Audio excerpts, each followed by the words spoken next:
ನಮಸ್ಕಾರ ಎಲ್ರಿಗೂ. ಈಗ ತಾನೇ ಟೆನೆಂಟ್ ಮೂವಿ ನೋಡ್ಕೊಂಡು ಬಂದ್ವಿ. ನಿಜವಾಗ್ಲೂ ಒಂದು different genre of film Kannada ಸಿನಿಮಾಲ್ಲಿ ಬಂದಿದೆ ಅನ್ನೋದಕ್ಕೆ ನನಗೆ ಹೇಳ್ಕೊಳಕ್ಕೆ ತುಂಬ ಖುಷಿ ಆಗ್ತಾಯಿದೆ. ಬಿಕಾಸ್ ಫಸ್ಟಿಂದ ಹಿಡಿದು ಎಂಡ್ ತನಕನೂ ಫುಲ್ ಸಸ್ಪೆನ್ಸ್ ಇದೆ. ಎಂಡಲ್ಲೂ ಒಂದು ಕ್ವೆಶ್ಚನ್ ಮಾರ್ಕ್ ನಿಮಗೆ ಬಂದೇ ಬರುತ್ತೆ.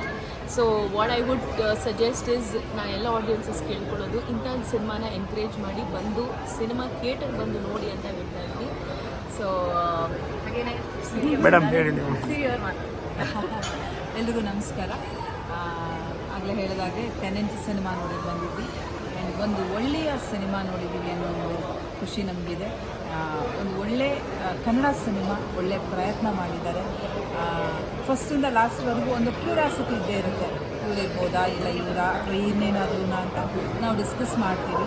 ನಮ್ಮನ್ನು ಆಲೋಚನೆಗೆ ಬೀಳಿಸಿದ ಸಿನಿಮಾ ಒಂದು ಕಡಿಮೆಯ ಒಂದು ಬಜೆಟಲ್ಲಿ ಒಂದು ಕಾಂಪ್ಯಾಕ್ಟ್ ಎಲ್ಲನೂ ಕಡಿಮೆ ಇದ್ದಂಥ ಇರೋ ಟೈಮಲ್ಲಿ ಒಂದು ಅದ್ಭುತವಾದ ಸಿನಿಮಾ ಮಾಡಿದ್ದಾರೆ ಅಂತ ಹೇಳ್ಬೋದು. ಸೊ ಇಡೀ ತಂಡಕ್ಕೆ ನನ್ನ ಬೆಸ್ಟ್ ವಿಶಸ್. ಹಾಗೆ ಧರ್ಮನ ಈ ಥರದ ಪಾತ್ರದಲ್ಲಿ ನೋಡಿದ್ದು ಒಂದು ಬೇರೆ ಥರದ ಒಂದು ಪಾತ್ರ ಅವ್ರದ್ದು. ಆರ್ಟಿಸ್ಟಾಗಿ ಎಲ್ಲ ಥರದ ಕ್ಯಾರೆಕ್ಟರ್ ಟ್ರೈ ಮಾಡಬೇಕು ಅಂತ ಯಾವಾಗಲೂ ನಾನು ಅನ್ಕೋತೀನಿ. ಸೊ ಆ ಥರದಲ್ಲಿ ಧರ್ಮ ಕ್ಯಾರೆಕ್ಟರ್ ಬಿಟ್ಟು ಬೇರೆ ಥರದ ಕ್ಯಾರೆಕ್ಟರ್ ಪ್ರಯತ್ನ ಪಟ್ಟಿದ್ದಾರೆ. ಎಲ್ಲ ಕಲಾವಿದರು, ಸೋನು ಕೂಡ ತುಂಬ ಚೆನ್ನಾಗಿ ಅಭಿನಯಿಸಿದ್ದಾರೆ, ತಿಲಕ್ ಅವರು ಕೂಡ. ಸೊ ಇಡೀ ತಂಡಕ್ಕೆ ನನ್ನ ಬೆಸ್ಟ್ ವಿಶಸ್. ನೀವು ಕೂಡ ದಯವಿಟ್ಟು ಥಿಯೇಟ್ರಿಗೆ ಬಂದು ಕನ್ನಡ ಸಿನಿಮಾನ ನೋಡಿ, ಒಳ್ಳೆಯ ಸಿನಿಮಾನ ದಯವಿಟ್ಟು ಎಂಕರೇಜ್ ಮಾಡಿ ಅಂತ ಈ ಮೂಲಕ ಕೇಳ್ಕೊಳ್ತೀನಿ. ಮತ್ತೊಮ್ಮೆ ಇಡೀ ತಂಡಕ್ಕೆ, ಟೆನೆಂಟ್ ಸಿನಿಮಾ ತಂಡಕ್ಕೆ ಆಲ್ ದ ವೆರಿ ಬೆಸ್ಟ್.